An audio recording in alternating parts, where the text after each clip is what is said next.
Messieurs, bonsoir, bienvenue dans le 20h d'ITV. Voici les titres de cette édition. Dans l'actualité, ce soir, le CEDEPS décrète une journée sans presse demain, mardi 13 août 2024. C'est pour sensibiliser l'opinion et dénoncer le blocage des comptes, la production d'état exécutoire de saisie de matériel de production, la rupture unilatérale et illégale de contrats publicitaires, la mise en demeure et le refus de concertation des nouvelles autorités. Dans la rédaction de Zik FM et Saint TV, les journalistes attendent une réaction positive du gouvernement. Baccalauréat 2024, les résultats globaux dévoilés, ils sont 78 246 nouveaux bacheliers en record selon le ministre de l'Enseignement supérieur. Dakar, Matam, Rufisque et Diourbel enregistrent les meilleurs résultats. Et en ce qui concerne les orientations, 58 000 places sont disponibles au niveau des universités publiques. Et puis bientôt, un conseil interministériel sur l'état civil. L'objectif est d'accélérer le processus de modernisation et de digitalisation de l'état civil à travers une interconnexion des centres qui permet aux citoyens d'obtenir des actes d'état civil sans se déplacer. Réaction dans ce journal de Sénégalais.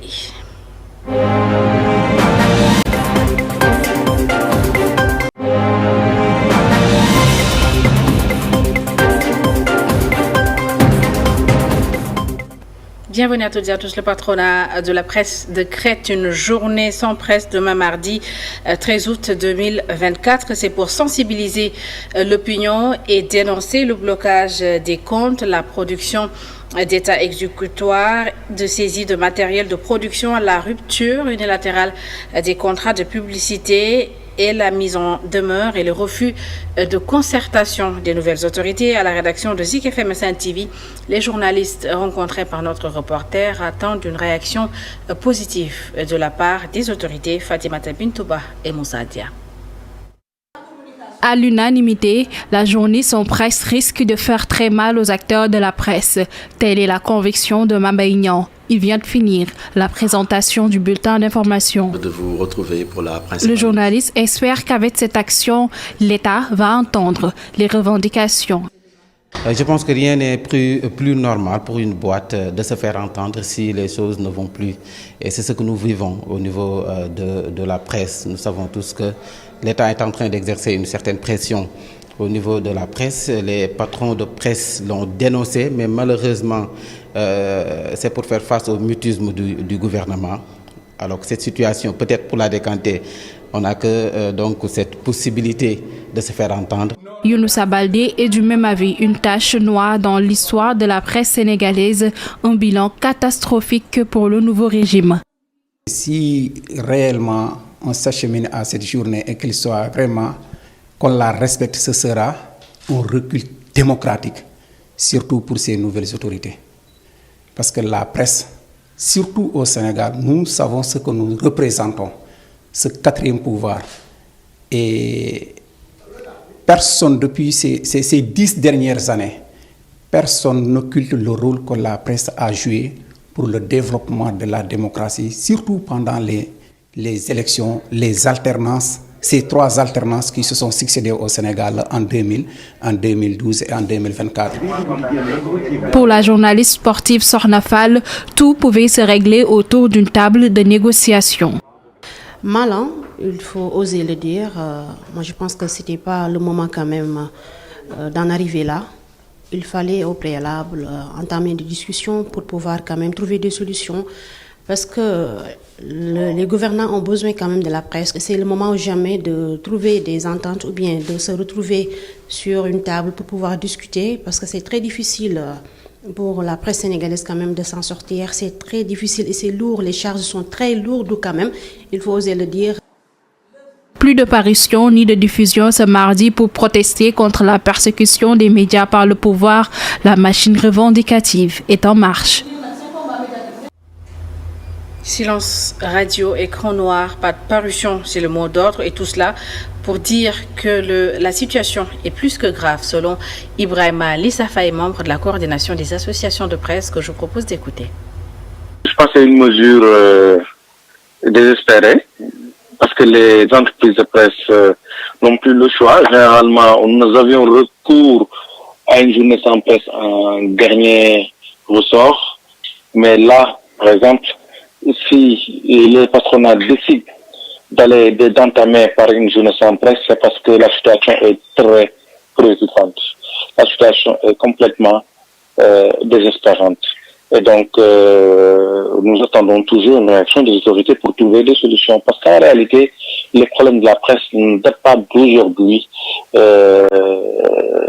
Ils sont quand même assez anciens. Et c'est pour ça que nous avions travaillé, nous sommes battus pour l'adoption du code de la presse et, disons, des instruments qu'ils sécrètent. Mais bon, malheureusement, en fait, cette tentative de réforme a été complètement, anéantie ou bloquée par les anciennes autorités. Et nous espérions que les nouvelles, dès qu'elles arrivent, en tout cas, qu'elles allaient relancer la machine de la normalisation. Mais malheureusement, ça n'a pas été fait. Parce qu'en fait, il ne faut pas lier le problème de la presse avec, disons, le changement de pouvoir. C'est beaucoup plus profond que cela. Et c'est pas aussi des problèmes d'impôt seulement. C'est beaucoup plus profond que cela. Donc, je pense qu'en fait, l'idéal, c'est quand même que la presse et les autorités s'asseyent autour d'une table et essaient de trouver une solution. Et puis ce mouvement d'humeur des travailleurs de l'hôpital de la Paix, c'est à Ziguinchor. Ils ont décrété 48 heures de grève. Ils dénoncent le non-respect des accords signés avec la direction et revendiquent l'augmentation de la subvention d'exploitation, l'amélioration des conditions de travail ainsi que le paiement des arriérés dus aux travailleurs depuis 2017. Docteur Marc Sagna Manga, président de l'intersyndicale, est au micro d'Assamba. Malgré la signature d'un protocole d'accord le 16 octobre 2023 entre la direction de l'hôpital et les partenaires sociaux, en présence de l'inspecteur régional du travail, les engagements pris n'ont pas été respectés. L'intersyndicale réitère ses revendications énumérées ci-dessous. L'augmentation de la subvention d'exploitation ainsi que l'octroi d'une subvention spéciale, l'amélioration des conditions de travail, notamment la résolution des problèmes d'étanchéité du bâtiment, la voirie, de l'hôtellerie. La régularisation et le versement régulier des cotisations sociales, IPRES et caisses de sécurité sociale, le paiement sans délai de l'intégralité de la dette due aux travailleurs depuis 2017, en rappelant aux autorités étatiques leurs obligations en matière de politique de santé, l'intersyndicale de l'hôpital La Paix attire leur attention sur la situation désastreuse de l'hôpital. Elle exige de la direction des solutions immédiates et pérennes aux problèmes de la structure. Consciente de sa mission, l'intersyndicale décide de mettre en œuvre son plan d'action et décrète 48 heures de grève les mardis 13, le mercredi 14 août, tout en assurant le respect des urgences. Elle réitère sa détermination à défendre les intérêts des travailleurs et demeure ouverte au dialogue. À Matam, le syndicat démocratique des travailleurs de la santé et de l'action sociale dénonce la gestion du district sanitaire. Les syndicalistes ont organisé une marche pacifique dans la capitale régionale. Ils exigent une bonne gestion des fonds du district sanitaire de Matam, mais aussi une plus grande liberté syndicale. Explication à Matam de notre correspondant Amadou Mardiallo. Malgré les rencontres répétitives avec le préfet du département de Matam pour trouver un terrain d'entente sur l'affaire qui oppose le médecin-chef du district et les syndicats SDT 3S, les syndicalistes ont fini par bouder les salles de soins. Une marche pacifique aux couleurs rose-blanche avec des brassards rouges accompagnés des pancartes de dénonciation ont fait le tour de la ville. Soucieux de l'avenir du district, Mathieu Myoum, porte-parole de SDT 3S, charge Alioune Badara Sissé. Monsieur le préfet, aujourd'hui nous avons effectué une marche pour dénoncer le népotisme qui est dans le district sanitaire de Matam. Parce que nous avons constaté le népotisme dans la gestion des ressources humaines du district sanitaire de Matam et également le médecin-chef qui est actuellement au district sanitaire de Matam. Nous réclamons également une bonne gestion dans les fonds du district sanitaire de Matam.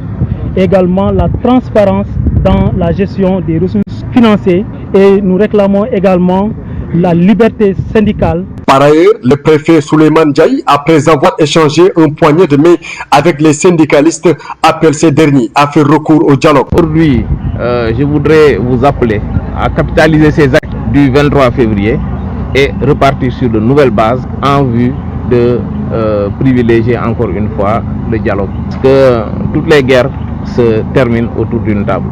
Encore une fois, je vous appelle à la négociation avec le médecin-chef du district. Au regard de la situation, le SDT3S campe toujours sur sa position et compte poursuivre son plan d'action chaque lundi. Joint au téléphone, le médecin-chef du district Alioune Badara Mbacké n'a pas réagi aux allégations portées contre lui. Baccalauréat 2024, les résultats globaux ont été dévoilés ce matin lors d'une cérémonie à Diamniadio. 78 246 nouveaux bacheliers ont été enregistrés, un record selon le ministre de l'Enseignement supérieur. Dakar, Matam, Rufisque et Diourbel enregistrent les meilleurs résultats. En ce qui concerne l'orientation des nouveaux bacheliers, 58 000 places sont disponibles au niveau des universités publiques. Les détails avec Babacar Seck. À l'issue de l'organisation du baccalauréat en 2024, le ministre de l'Enseignement supérieur, de la Recherche et de l'Innovation, avec toutes les parties prenantes, a fait le bilan de l'examen avec quelques informations clés. Le nombre de bacheliers n'a jamais été aussi important en valeur absolue. 78 246 admis. Le nombre de filles candidates est en constante progression, mais en termes de résultats, les garçons font encore mieux. Le bac technique affiche un résultat très satisfaisant. Les résultats du bac général sont à optimiser. Les résultats du premier tour montrent que seul un élève sur 4 a le niveau moyen qui lui permet de passer son bac du premier cours. Les régions de Dakar, Matam et Diourbel, ainsi que leurs académies, dont celle de Rufisque, se sont illustrées. Sur les académies, Dakar arrive en tête avec les meilleurs résultats, suivi de Matam et de Rufisque. Kaffrine, Kédougou et Kolda ferment la marche. 13 sur les 14 régions administratives du pays, Matam produit les meilleurs résultats, suivi de Dakar et de Diourbel. Kaffrine, Kédougou et Kaolack ferment la marche. Les inscriptions à l'orientation ont débuté depuis le 7 août. 58 000 places sont déjà disponibles dans les universités publiques du Sénégal. Et puis l'État va tenir bientôt un conseil interministériel sur l'état civil. L'objectif est d'accélérer le processus de modernisation et de digitalisation de l'état civil et à travers une interconnexion des centres d'état civil, permettre aux citoyens d'obtenir des actes d'état civil sans se déplacer. Et à ce jour, seuls 300 centres d'état civil au Sénégal sont interconnectés. Et des Sénégalais se réjouissent de cette mesure qui, selon eux, va leur faciliter la vie. Khadijatou Diouf et Moussa Dia. Abdoulaye Ndiaye né à Sokona, une localité située à 240 km de Dakar, ainsi que son frère né à Kédougou, doivent régulièrement faire de longs trajets pour obtenir leur papier d'état civil. Pour obtenir mon acte d'état civil, je dois me rendre jusqu'à Sokona. Et même pour mes papiers administratifs, je suis obligé d'aller jusqu'à Foundiougne ou Fatika. Mon frère, né à Kédougou, rencontre également les mêmes problèmes, ce qui peut parfois nous porter préjudice. La numérisation de l'état civil pour faciliter l'enregistrement est très bien accueillie par les Sénégalais qui s'en réjouissent. L'accès aux actes d'état civil sera désormais beaucoup plus facile pour nous, car nous n'aurons plus besoin de faire de longs trajets. Nous pourrons les obtenir là où nous sommes. Nous perdions beaucoup de temps à cause des démarches liées aux papiers d'état civil.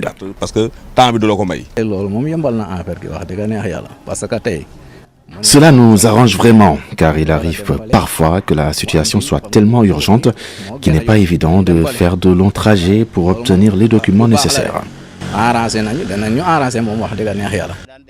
Cet homme qui se rend jusqu'à Kaolack pour obtenir son acte d'état civil, constate un véritable progrès. C'est un grand progrès pour le pays. Cela permettra à tout Sénégalais vivant dans d'autres régions d'obtenir ces documents sans perdre beaucoup de temps. Dans le cadre du programme NICAL, plus de 300 centres d'état civil au Sénégal sont désormais interconnectés et 20 millions d'actes d'état civil des Sénégalais ont été indexés. Tout cela vise à faciliter l'enregistrement et la recherche des actes de reconnaissance.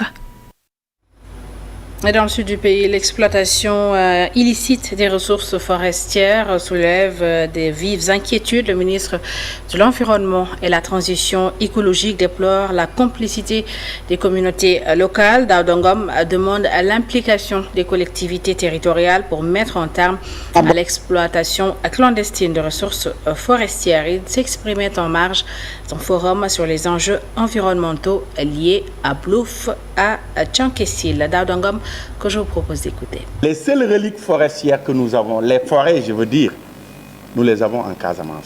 Donc nous avons l'obligation et le devoir de les protéger, nous le devons aux générations futures. Nous avons l'ambition d'atténuer fortement, pour ne pas dire arrêter, ce fléau de déforestation et de trafic illicite de bois.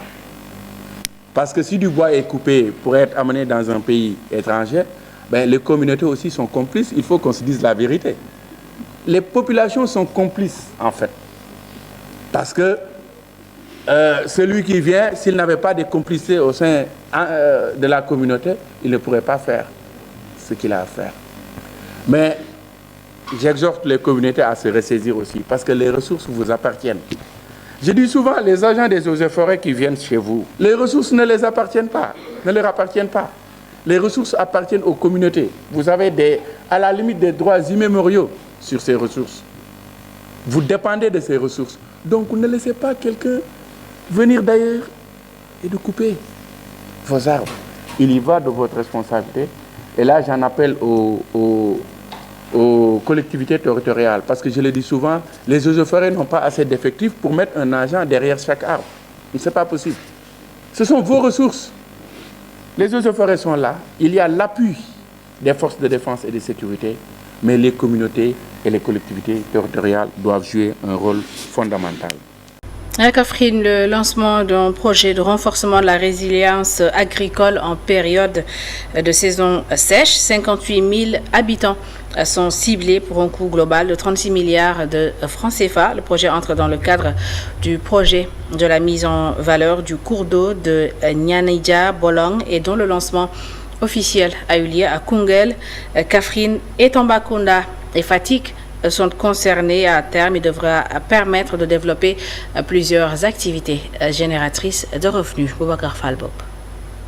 Le Nyanija Bolong, un cours d'eau long de 208 km qui draine un bassin versant de 3700 km². Il est situé aux limites des régions de Tambacounda et de Kaffrine. Et c'est pour valoriser cette zone à forte potentialité économique qu'il a été procédé à Koungheul au lancement officiel du projet de mobilisation des ressources en eau promoraine. Ce bassin versant draine des eaux à partir du Nyanija Bolong et ces eaux parfois se perdent. Tout autour, il y a des usagers qui s'activent, agriculteurs, éleveurs, pêcheurs. Et aujourd'hui, avec les pertes d'eau vers le fleuve Gambie, les activités autour du Nyanija Bolong ne peuvent plus se produire. Et l'objectif principal, c'est de favoriser une retenue d'eau assez importante. Et à partir de cette retenue d'eau, favoriser le développement des activités agro-silvo-pastorales. Un projet qui vient à son heure selon les femmes qui s'activent dans le domaine du maraîchage. Parfois, nous avons des pénuries d'eau ici. Ce projet va nous permettre de retenir l'eau pour pratiquer nos activités génératrices de revenus. Cet important projet de l'État du Sénégal qui cible 58 000 habitants pour un coût global de 36 milliards de francs CFA devra durer 3 ans.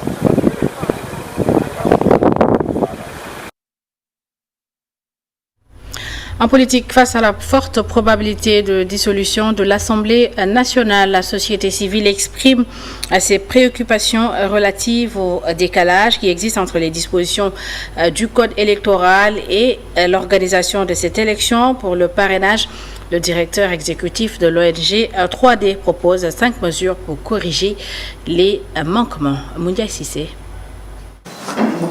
Face à la probabilité de plus en plus affirmée de la dissolution de l'Assemblée nationale et l'organisation d'élections législatives anticipées, les organisations de la société civile signataires de la présente déclaration expriment leurs vives préoccupations. Nous préconisons les mesures ci-après.